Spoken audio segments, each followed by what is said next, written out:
Thank you for joining me, Scott Ryan here. I campaigned for Bush both terms in the general election, supported him. I own that mistake. I was very disturbed by the Patriot Act back when we were all supposed to support it, and I did write about it at places like freerepublic.com, and I remember doing so sheepishly because people would question your patriotism. And I mean, if you didn't support Bush on everything or vice versa. I mean, both sides were so polarized, but I had to be intellectually honest. And it was a time where you had to defend Bush because there was a constant onslaught, and many of the accusations were absurd. And so it was so polarizing, it was very difficult to take a stand on issue by issue. But the Patriot Act, by the virtue of the fact, as I said then, that it's called the Patriot Act, should raise red warning flags. There was something very wrong with it. All you had to do was think about, wait, maybe we trust the administration that is promulgating this. Maybe it's okay for now, but inevitably, this kind of power will end up in future hands of an evil or a rogue administration. And then what?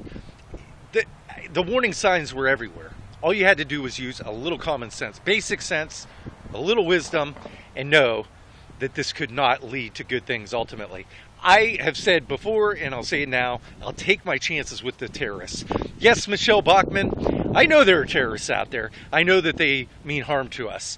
But we've already given up so much of our liberties. It doesn't matter. I mean, what has this government done? How have they shown us that we could trust them with even by abrogating more of our liberties? We already had this Boston terrorist bombing, that should have been foiled. But the government missed the fact that the terrorist was overstaying his student visa. We ignored the fact that Russia was telling us that these people are terrorists and were training in Chechnya. We had every damn opportunity. We couldn't stop it then. Our federal government dropped the ball. They had two opportunities. Why in the hell should we give them all of our private conversations and access to all of our internet, all of our privacy? What, do you think that's a good idea, Michelle? I know that you believe in the threat of Islamic terrorism. I do too. But the bottom line is those are isolated incidences. Many of those cases are foiled by local law enforcement. But yeah, we're talking about on a nation of 300 million, just like in Israel, people do die in terrorist attacks. But you don't give up your liberties to a rogue central government that has proven its corruption on a daily basis and assure the subjugation, giving the terrorists ultimately what they want. The whole war on terror was sold to us. Ostensibly, the terrorists don't like the Western way of living. They don't like America's way of living. They don't believe in freedom and the constitutional rights that we have. They hate the freedom, the democracy, and they want to destroy it. So what are you doing? You're defending us, ostensibly, against the people who want to take over our freedom by taking away our freedom and becoming dictators yourself. Asinine. And this stupid argument by Michelle Bachman and other legislators, they ought to be embarrassed saying that we don't have our right to privacy. Our privacy and our phone conversations are not constitutional because we don't own the phone numbers, the phone companies do. I mean, that's like saying, okay, you go into a hotel and they have a right to tape you in the shower naked and doing anything that you're doing in a hotel room because you don't own that hotel. That makes every damn bit as much sense as saying that. You have a right to listen to all my conversations in a hotel room. You have a right to watch everything I do, videotape I do.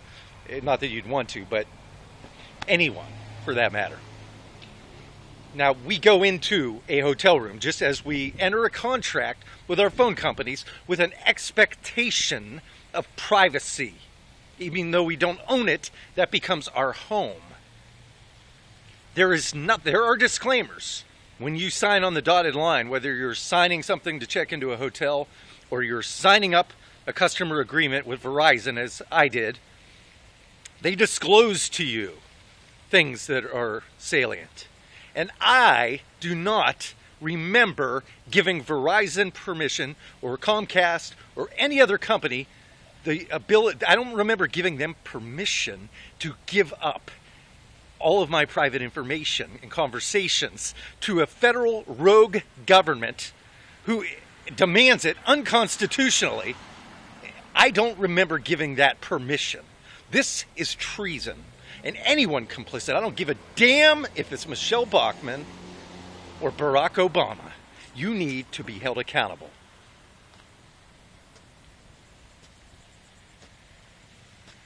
There is nothing we can do. These people are out of control. I was listening to Mark Levin yesterday, and as I've been saying, the power for you look at my videos over the last couple years, it's all going to come down to the state and local governments. That is our only hope against this rogue, usurping, treacherous federal government. That is the only way that the Constitution can be upheld. Mark Levin is coming out with a book, and he's been talking about it, making the same points. My point is a little different. The nuance is that Mark Levin believes that we should be using the state and local government to fix the states constitutionally.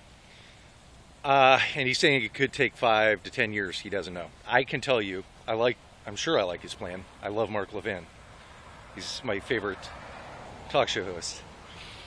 But we don't have 5 years at this rate, at this acceleration. Obama has a very definite plan of destruction and usurpation. We don't have 2 years at the rate we're going. But what we need to do is strengthen. We need to coalesce. If you are in a blue state, you are wasting your time. You are going to be plundered. You're going to lose everything. Get out of that blue state and get into the Bible Belt. Come south and run for office with us. Run for your state and local legislatures. We need to come together. We need to stack. And these state and local legislatures, we're not talking about secession. We're talking about abiding and protecting us. We live by the Constitution of the United States of America. The United States of America may be shrinking because Barack Obama has already seceded from America. He has seceded from the Union when he seceded from the Constitution. America is that Constitution, that body of fundamental principles, not geography, not state borders. America has been seceded from by Barack Obama. And I say come together in the South and we will live under the Constitution whether they like it or not. And our states will protect it. And anything that they do or say that encroaches upon that, they ignore. The states protect us as we live by the Constitution. No seceding. No need to secede. It's up to them. What they do is what they do. This is different. I'm not talking Civil War. The South fired on Fort Sumter. That's what gave the North the ability. That's basically what started the Civil War. And the North came, that was their excuse. They were thrilled that the South demanded that they vacate Fort Sumter and fired upon them. We're not firing upon anyone. We don't advocate it. We will live by the Constitution. If that had not happened before, who knows what the outcome would have been. If they want to go to court, that's fine. But we will live by the Constitution. And no matter what branch of government sides with this heretical, treasonous administration, we will live by the Constitution of the United States. As for me, I know not what other courses others may take, but give me liberty or give me death. We will live by the Constitution. Period. Thank you for joining me. Scott Ryan.